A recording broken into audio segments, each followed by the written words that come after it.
Eventually, I noticed something odd in the movie, a strange metallic clang, sharp and hollow, like a steel pipe being dropped onto concrete. It immediately stood out because it didn't fit anything happening on screen. No one was in an industrial setting.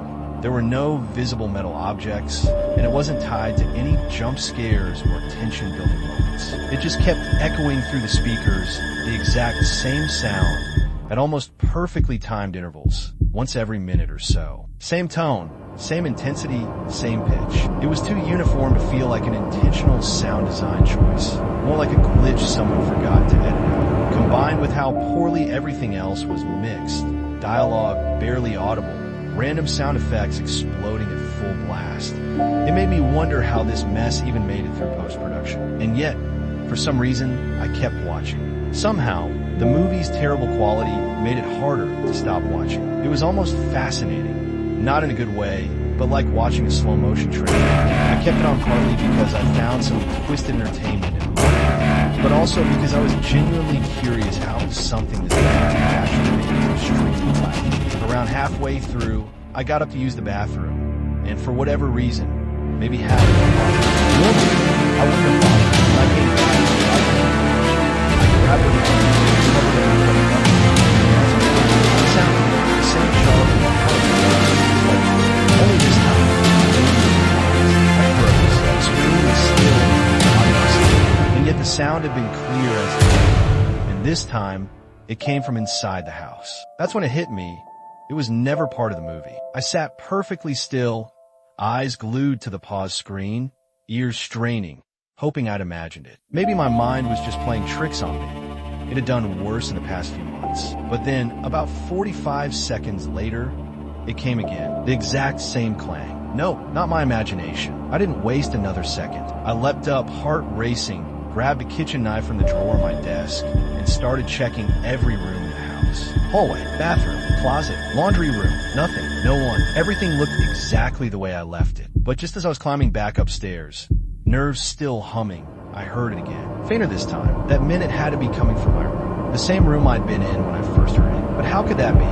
I've been sitting there the whole time. Unless, and that's when it clicked. It was spring, and the weather had finally started warming up. I had gotten into the habit of cracking open a few windows in the evening to let in the breeze. Maybe the sound wasn't coming from inside the house. Maybe it was coming from right outside, and somehow that thought scared me even more. I walked over to the window, slowly, and pushed the curtain aside just enough to see back. That's when I saw it. One of the deck chairs was no longer on the patio. It was sitting out in the middle of the lawn, maybe 20 feet from the house, and standing next to it was a kid, a little kid. I couldn't make out much of his face. It was too dark, and way too small, in his hands, a long,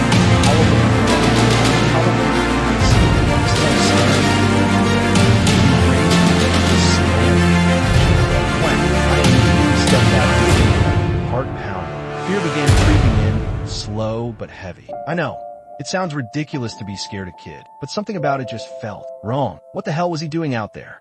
Alone? In the dark? Right outside my house? Did he have some kind of mental illness? Was this some twisted prank? I didn't have answers, but my body already decided I needed to be afraid. Then a new thought hit me. He must have been standing out there for almost an hour. That realization sent a chill straight down my spine. I tried to steady my breathing, to think rationally. Maybe the kid was just lost. Maybe he'd wandered from a nearby house and didn't know how to get back.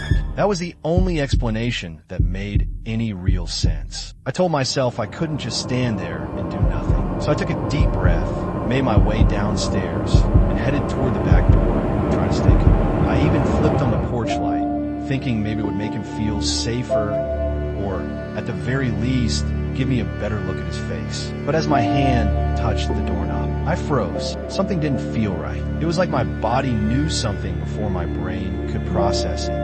Like I was walking straight into a trap. If that kid were really lost, wouldn't he have rung the doorbell or called out for help? And even if for some strange reason, he decided to bang the pipe on a lawn chair was the best way to get attention, would he have kept doing that for an hour? It didn't add up. My gut screamed at me to not open the door. So I backed away slowly. I crept over to the small window.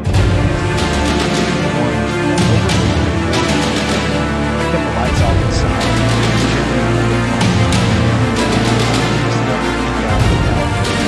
And that's when I saw him, dressed in all, crouched over me like that, like they were waiting to pounce on me. I stared, frozen, and then one of them turned. He saw me. Our eyes met through the glass. His expression didn't change, just cold, direct eye contact. I dropped the blinds and grabbed my phone, immediately dialing 911. I was halfway up the stairs when the banging started. Loud, desperate fists pounding on the back door. They were trying to break in. I bolted into the upstairs bathroom and locked the door. By then, I was having a full-blown panic attack. Chest tight, vision spinning, struggling to breathe. And then I heard it. A crash downstairs. They were inside. Footsteps echoed through the lower level of the house, slow and deliberate. I covered my mouth with my hand and tried to stay as quiet as possible. Then came the creak of the stairs. Someone was coming up. Each step brought them closer until the footsteps stopped just outside the bathroom. I watched the handle turn, just slightly. Then, bang, they kicked the door. I snapped. I screamed at the top of my lungs that the police were on their way. There was a pause, just a split second, and then I heard rapid footsteps retreating down the stairs. Moments later, a door slammed somewhere below, and then silence. The police arrived shortly after. I told them everything, but there wasn't much they could do. No cameras, no real descriptions, no evidence left behind. The one detail that made them take it more seriously was the kid. According to the officer I spoke to, the use of a child in something like this, a setup, suggested these weren't just impulsive. They were willing. Much further, that thought still came together. That was the part that I wanted to do. I still hate to think about it. Every possible explanation. The police told me that it was probably nothing personal. But the setup just felt too calculated, too specific. Nothing's happened since, thankfully, and I've moved on with my life for the most part. Still, I can't help but hope that kid, whoever he was, is safe now. Even if, deep down, I know the chances are slim. It's 2024 now as I'm writing this. I'm a senior, graduating in just a couple of weeks. Let me go on a quick rant. I never understood how most of my friends could survive an entire week-long spring break trip to Miami or some other insane party city. I just can't, never could. For me, spring break was always a reason to go home and unplug. No loud clubs, no overpriced drinks, no pretending to have fun when I'm actually exhausted. Just peace, sleep, and finally catching up on the pieces of my self-school to chip away at. This past spring break was no different. I went home, shut off my brain, took a breather from constant deadlines and pointless drama. I was especially annoyed because right before break, I'd submitted a solid regrade request for a midterm I knew I'd been docked unfairly on. My TA rejected it. No explanation. Just no. Anyway, it was a Monday morning. No plans except maybe getting a workout in. That's always been my one habit that gives me a sense of structure, even when everything else in life fails. So even though I was home with no real obligations, I still set my alarm for 6 a.m. and forced myself up. By 6:20, I was dressed, out the door, and driving. The gym was about 15 minutes away.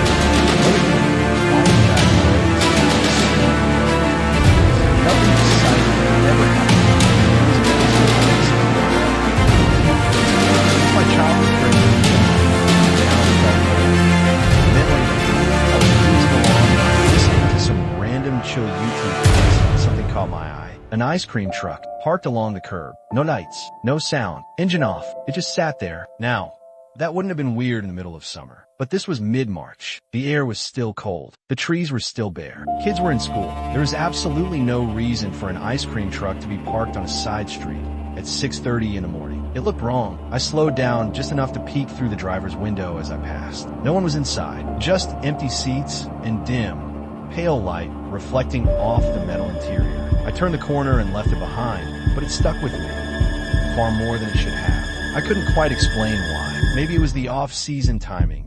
Maybe the stillness of it. But something just felt bizarre, almost false. And then I realized I couldn't remember ever seeing an ice cream truck in my neighborhood. Not even when I was a kid. Not once. This place never had them. So what was that one doing there now? As strange as it all was, I brushed it off. I went about my workout like usual, pushing the image of that out-of-place ice cream truck to the back of my mind. After the gym, I grabbed a quick bite and headed home, feeling like I'd actually made something of my morning for once. But then I turned onto the same street I'd driven through earlier, and the truck was still there. Same spot, same eerie stillness. I slowed down without realizing it. Something about that felt in a neighborhood like mine, people are particular, nosy. You park too long in front of the wrong house, and someone's already peeking through the blinds, phone in hand. I once had a woman yell at my friends, parking in front of the house. But I kind of was. So, yeah, I wasn't crazy. Someone should have called me. Out of season, swatted. Curiosity got me back. Instead of heading straight home, I circled the block and came around again, just to get a better look to see if anyone was inside this time. And sure enough, someone was. As I crept past, maybe a little too slowly, the man in the driver's seat turned and locked eyes with me. I don't know what I was expecting, but not that face. He looked wrong. His nose was long and strangely pointed, almost cartoonish, and his beard was wild and unkempt, like he hadn't touched a razor in years. He had that look, like someone who lived in his vehicle. Something about him made my skin crawl. I looked away and kept driving, straight home. No detours. My parents were at work, so I had the place to myself.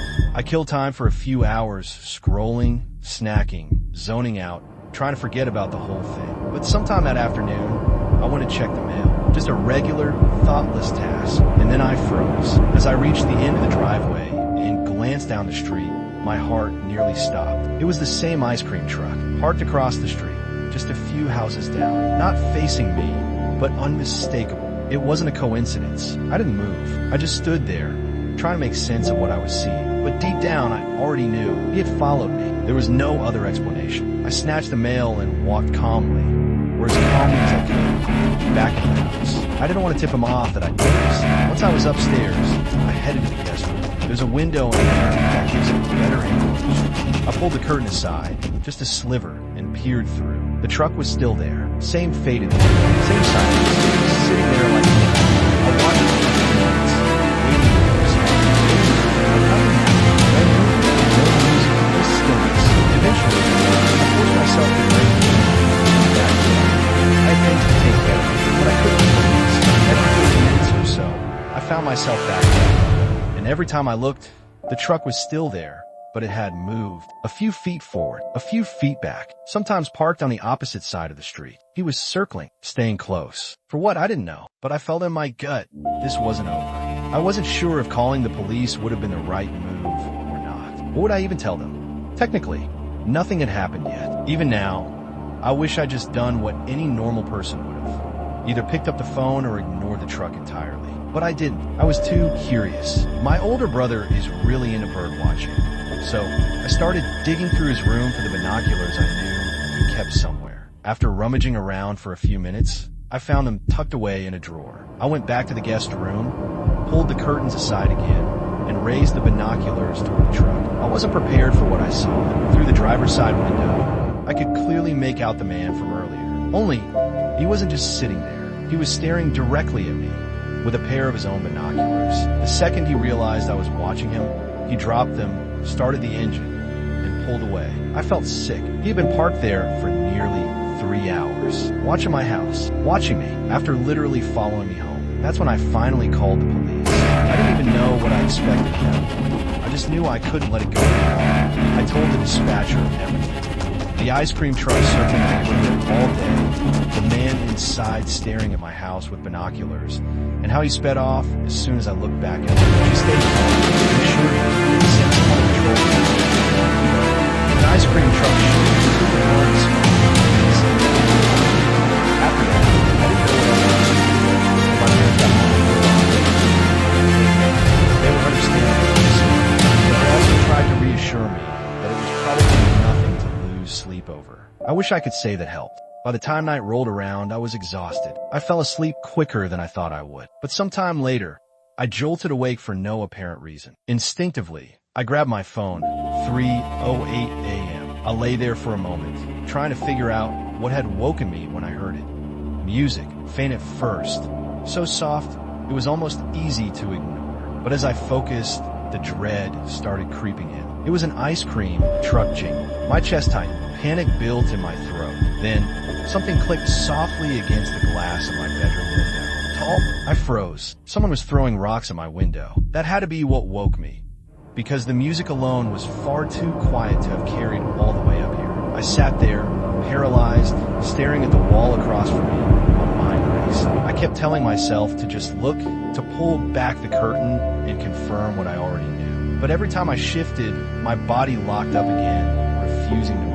Eventually, I forced myself to do it. I crept toward the window, pressing my back against the wall beside it. I counted to 3 in my head, trying to steady my breathing. 1, 2, 3. In one quick motion, I yanked the curtain aside and looked outside. The man from earlier was standing in the middle of my front lawn, directly beneath my bedroom window. And on either side of him, holding his hands, were 2 small figures. Children. At least, they looked like children. I couldn't say for sure. It was too dark to see. Still, silent. I didn't waste time. My heart was jealous. I forced myself to step away from the I already dialed 911. The kind who prefers to handle it himself. So, I wasn't surprised when he insisted on checking the yard. But by the time we got outside, the man and the 2 figures were gone. Vanished, like they were never there. The police arrived not long after, but there wasn't much they could do. They drove through the neighborhood, took our statements, and told us to stay alert. A few days passed. Nothing happened. Eventually, I had to head back to school. Before I left, my parents promised they'd keep an eye out for anything strange. That was almost a month ago, and until recently, everything had been quiet.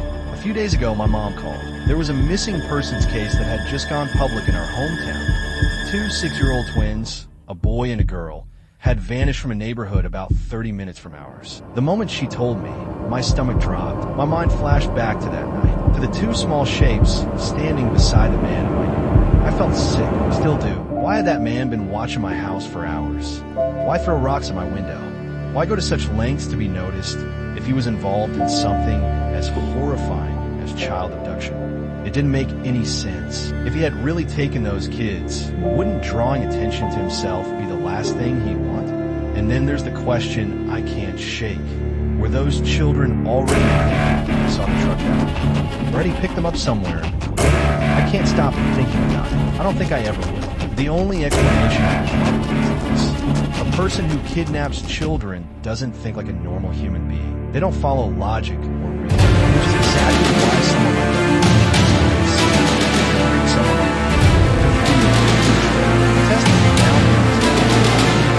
my mom followed up. They said they looked at me. So far, no updates. But if it I'll send one. This happened about 9 months ago, last spring. I work as a sales associate for BMW. So during the week, my schedule is packed. When I'm not on the dealership floor, I'm glued to my phone, taking calls, returning messages, answering questions. Sometimes, it feels like I have more to do outside of work than during it. Because of how fast-paced the job is, I pretty much have to answer my phone every time it rings, especially when it's an unknown number. Could be a client, could be a serious buyer. I can't risk ignoring it. Naturally, that means I get hit with a lot of spam. Robocalls, telemarketer, you name it, but I still answer. Every time, just in case. And one day, I really wish I hadn't. One night, sometime after 10 p, my phone started ringing. It was a number I didn't recognize. Normally, I would have picked up without hesitation.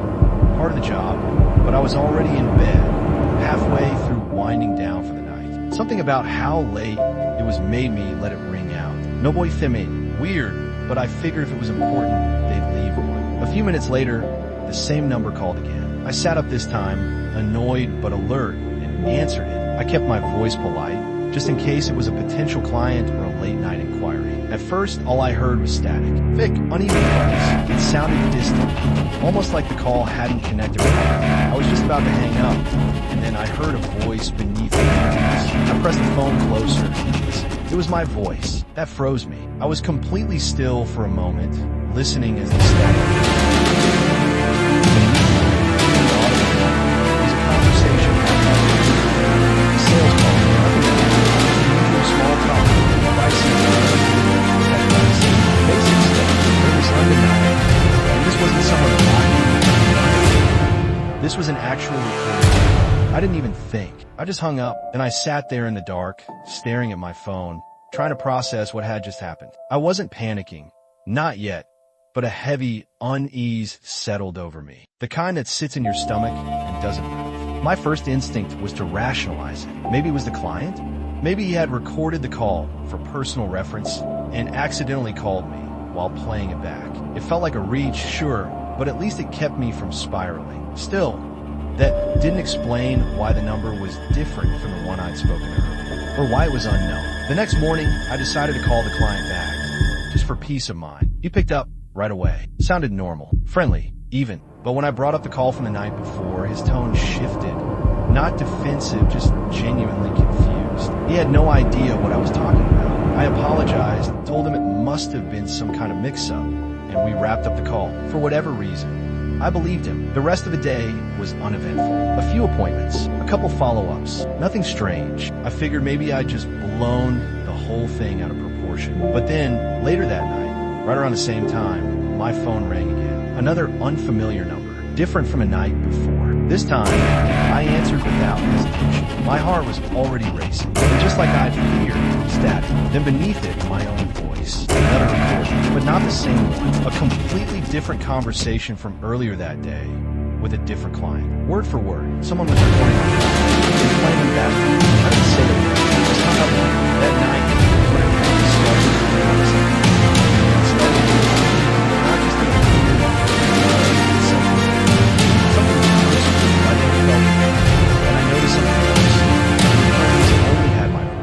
Not the client, just me, talking like a one-sided conversation. That detail rattled me more than anything. I started wondering if someone was listening in on my calls, recording me somehow. I didn't sleep much that night. My brain wouldn't stop spinning through possibilities, none of them comforting. I never thought of myself as paranoid. Not until the following week, anyway, because that week, everything changed. Every single night, the same thing happened. A call from a random number. Static, then a recording, always a conversation I'd had earlier that day. I started recording the calls myself, though I can't even explain why. It just felt like the smart thing to do. By the third or fourth night, it stopped being unsettling and started messing with my head. I couldn't relax, couldn't think straight. I catch myself staring out the window every few minutes, scanning for shadows, convinced someone was out there watching me. I started triple locking my front door. Then I left lights on in every room at night.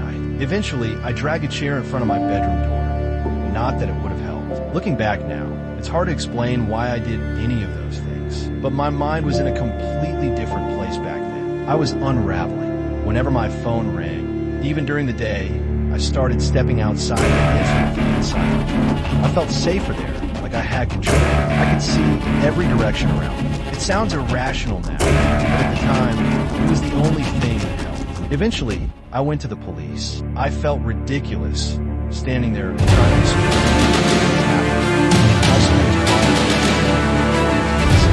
Officers were quite sure, but I could tell they were serious.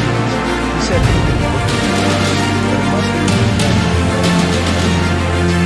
there wasn't much to do. I don't know if they actually lied or just quietly filed it. Either way, it didn't help. If anything, it made me feel even more alone. And then, out of nowhere, the call stopped. No warning, no gradual fading, just silence. Part of me wanted to believe it was over, that whoever had been messing with me gave up. But I couldn't relax. If anything, the sudden absence of contact made things worse. It made me feel like something was coming. Like I'd let my guard down, and that was exactly what they were waiting for. I started to spiral. My mom has schizophrenia, and I've always worried that I might be genetically predisposed to it. Now, it felt like I was watching it happen in real time. I was becoming that person. The one who thinks the world is spying on them, who doesn't trust phones, who keeps blinds drawn and talks in whispers. Eventually, I did something drastic. I got a new personal number. It was a massive headache. Switching meant updating every point of contact, reaching out to clients all over again, changing login info, re-authenticating everything tied to the old one. And I knew I'd risk losing business in the process. People calling the old number and never getting through. But I did it anyway, because I didn't know what else to do. Even after changing my number, I couldn't shake the feeling that my old one had been compromised somehow. I was finally starting to feel like maybe things had ended like I could breathe again. But after a few more days of radio silence, the very thing I was dreading happened. One night after work, I got another call. Same as before, an unknown number. The familiar crackers. This time I didn't just say, I didn't know you. I spoke. I said something like, I don't know who you are or why you do this, but it's one you are. I told him I just wanted to say. I still can't explain it. He said I'd be willing to leave. And for the first time, I heard a voice on the other end. It didn't sound natural. It was masked, synthetic, processed through a voice changer. All it said was 11 o'clock. Then silence. I know what you're probably thinking. Why the hell would you give someone your address? Believe me, I've asked myself that question 100 times since. But I wasn't thinking clearly. I was unraveling. There's no rational way to explain the headspace I was in, so I won't even try. The next 4 days are the most stressful, psychologically damaging days of my life. I don't even know how much of it I can put into words without it getting too dark, but I'll try. I have a handgun in my home for personal protection. That night, I took it out, loaded it, and sat at my kitchen table, waiting. My mind was a storm. Anxiety, fear, anger, hopelessness. I ran through 1,000 scenarios. I questioned my sanity. I questioned if I even wanted to keep going. If I'm being honest, had things played out differently, I might not be writing this right now. Just thinking about that night makes my stomach turn. 11 o'clock came and went.